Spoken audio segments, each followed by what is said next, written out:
When Donald Trump suggested buying Greenland in 2019, the world laughed. Headlines mocked it as a real estate joke, diplomats rolled their eyes, and analysts dismissed it as another impulsive headline designed to dominate the news cycle. The assumption was simple. The idea died instantly, nothing changed, and global strategy marched on untouched. But geopolitics doesn't work like social media outrage. Power rarely moves in straight lines, and failure, especially public failure, can be just as consequential as success. Trump's Greenland proposal collapsed on the surface, yet underneath, it sent shockwaves through the Arctic order. It exposed priorities, unsettled allies, and signaled uncertainty at the very moment the region was becoming strategically valuable. For Washington, the episode weakened credibility with Denmark and European partners. For rivals, it clarified something more important. The United States was willing to talk loudly about Arctic dominance, but struggled to execute quietly and patiently.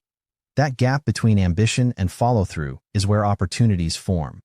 China didn't need to buy Greenland. It didn't need dramatic speeches or confrontational gestures. All it needed was time, access, and a distracted opponent. While the world focused on the spectacle of a failed proposal, Beijing focused on shipping lanes, research access, and long-term positioning. This is the uncomfortable truth. Trump's Greenland plan didn't fail without consequences. It failed in a way that subtly reshaped incentives, perceptions, and behavior. And in global power politics, that kind of failure can be more powerful than success. To most people, Greenland looks like a punchline, a massive slab of ice, sparsely populated, far from the centers of power. But in geopolitics, geography ages like wine. What once seemed irrelevant becomes decisive when technology, climate, and trade patterns shift. Greenland sits astride the Arctic, where melting ice is opening shipping lanes that can cut weeks off travel between Asia, Europe, and North America. These routes don't just move goods faster, they redraw the economics of global trade, energy transport, and military logistics. Control, or influence, over these corridors shapes who sets the rules tomorrow.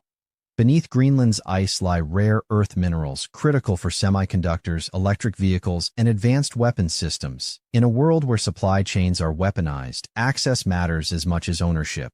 Add to this the undersea cables crossing the Arctic seabed, carrying data, finance, and communication between continents, mostly invisible, yet utterly essential. Then there's missile defense. Greenland's position offers early warning coverage over the North Atlantic and polar routes, the shortest path for intercontinental missiles. During the Cold War, great powers understood this. Today, the logic hasn't changed. Only the players have. So Greenland isn't a frozen island. It's a convergence point of trade, technology, security, and climate. And once you see that, the stakes of any move involving Greenland suddenly look very different. Donald Trump approached Greenland the way he approached business: fast, personal, and transactional. To him, power came from leverage, surprise, and the belief that pressure creates results. Institutions slowed deals. Alliances diluted control. So instead of working through NATO frameworks, diplomatic backchannels, or long-term Arctic planning, the idea emerged as a blunt proposal delivered publicly. Traditional U.S. Arctic strategy looks nothing like that. For decades, United States policymakers treated the region as a shared security space, managed through allies, multilateral norms, and quiet coordination. Influence came from trust, predictability, and repetition. Trump inverted that logic. He treated Greenland less as a strategic system and more as a negotiation table. The ambition itself was not unusual. Great powers have always sought positional advantages. What broke precedent was the signaling. By bypassing Denmark and ignoring alliance sensitivities, the proposal communicated impatience rather than resolve. Speed replaced strategy. Visibility replaced credibility. This is where intuition collided with institutions. Raw power was projected, but without scaffolding to sustain it. In geopolitics, leverage only works when others believe you can and will follow through. When signals are loud but unsupported, they invite testing. So the real question isn't whether Trump was wrong to care about Greenland. It's what happens when power is expressed without the architecture needed to make it last. History shows such moments rarely fade quietly. They echo long after headlines disappear from power balances. The backlash was immediate, but not explosive.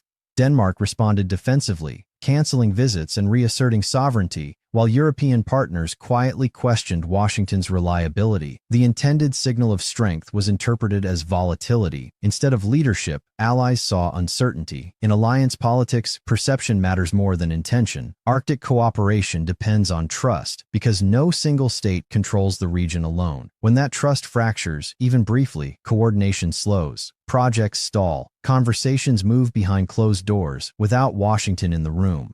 This is how strategic vacuums form, not through retreat, but through misalignment. The United States didn't withdraw from the Arctic. It confused the people it needed most, and confusion creates space. Rivals read the moment differently. Where allies hesitated, competitors observed opportunity. Quiet engagement suddenly looked safer than loud alignment. Economic partnerships felt less risky than political ones. Influence could grow without confrontation. Diplomatic embarrassment rarely stays personal. It hardens into structure, relationships cool, timelines stretch, and while headlines fade, behavior adjusts. The Greenland episode nudged allies toward caution and rivals toward patience. By the time Washington refocused, the environment had changed. The door wasn't open wide, but it was no longer closed. And in geopolitics, even a narrow opening is enough for a patient power to step through. China understood this rhythm well, advancing slowly while others recalibrated their assumptions about Arctic leadership and long-term strategic presence in emerging polar systems. China never needed to own Greenland. It never needed flags, headlines, or dramatic announcements. What Beijing needed was far simpler: access, influence, and time. While Washington debated optics, China studied systems. Beijing officially labels itself a near-Arctic state, a phrase that sounds vague but is strategically precise. It grants China justification to participate without triggering alarm. Through scientific research stations, icebreaker fleets, and commercial partnerships, China embedded itself into Arctic knowledge networks long before most audiences noticed. Shipping mattered more than territory. As polar ice recedes, northern routes shorten supply chains linking East Asia to Europe. Chinese firms invested in logistics modeling, port access, and shipping insurance, quietly preparing for a future where Arctic transit is normal, not experimental. Then, there are rare earths. Greenland's mineral potential fits directly into China's dominance of global processing. Control doesn't require extraction alone. It requires financing, refining, and downstream integration. Beijing focused on the boring middle of the supply chain, where real leverage lives. Contrast this with America's approach. U.S. signaling was loud, political, and immediate. China's positioning was silent, technical, and patient. One sought leverage through pressure. The other accumulated it through familiarity. This is the key reframing. China wasn't reacting to Trump's Greenland moment. It was waiting for moments like it. Strategic patience thrives when others move impulsively. And in that waiting, China gained something far more valuable than land: optionality across trade, technology, and security in the Arctic system without confrontation, coercion, or the risks of overt dominance displays abroad. This story is no longer abstract. Between 2024 and 2026, Arctic ice melt accelerated faster than most climate models predicted, extending navigable seasons and lowering insurance risk. What was theoretical strategy is becoming operational reality. The United States has responded with renewed attention to Greenland. Discussions around expanded basing, radar upgrades, and Arctic domain awareness have returned to policy circles. NATO has also shifted northward, integrating Finland and Sweden into planning that treats the Arctic as a central front, not a peripheral one. But China never left. Its research stations continue collecting data. Its icebreakers keep sailing. Its firms remain present in logistics, telecommunications, and mineral financing conversations. None of this makes headlines. That's the point. The shadow of the Trump-era rupture still lingers. Allies remember unpredictability. Coordination now requires reassurance, not assumption.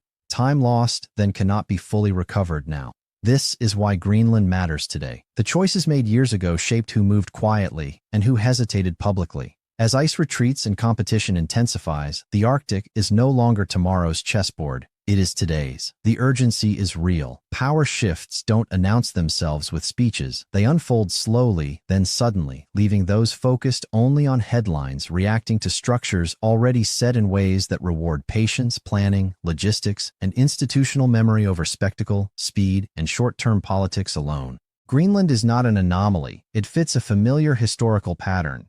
time and again, dominant powers have misread moments of leverage, projecting strength in ways that confuse allies more than they deter rivals. From imperial overstretch to Cold War miscalculations, power has often slipped not because it vanished, but because it was missignaled. The mistake is assuming power is what you can see. Military deployments, economic size, and political rhetoric feel decisive because they are visible. Structural power is quieter. It lives in institutions, norms, access, and routines that shape behavior without coercion.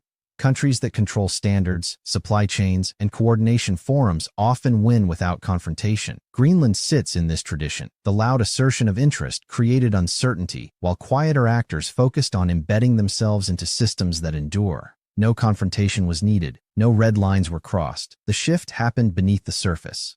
This is why geopolitics rarely turns on single decisions. It turns on patterns of behavior. Consistency builds trust. Predictability attracts partners. Bravado, when unsupported, invites patience from rivals who understand that waiting can be more powerful than pushing. The uncomfortable lesson is this: power misfires when execution breaks alignment between intent and perception over time globally. Trump's Greenland strategy did not fail quietly. It failed loudly, in public, and in a way that reshaped incentives long after the laughter faded. The spectacle drew attention, but the aftermath rewired relationships, expectations, and behavior across the Arctic. China's gains were not dramatic or accidental. They were structural. Enabled by hesitation among Western partners, Beijing moved through research access, logistics planning, and supply chain positioning rather than confrontation. While Washington repaired trust, systems were already forming without it at the center. This is the hidden cost of strategic noise. When signaling outpaces coordination, rivals adapt faster than allies. Power becomes something others learn to work around rather than with. Greenland, then, was never the real prize. It was the signal, a moment that revealed how power is exercised, perceived, and absorbed in the modern world. The open question is not about one island or one presidency. It is whether future U.S. strategy can convert ambition into durable structure. In an era defined by patience and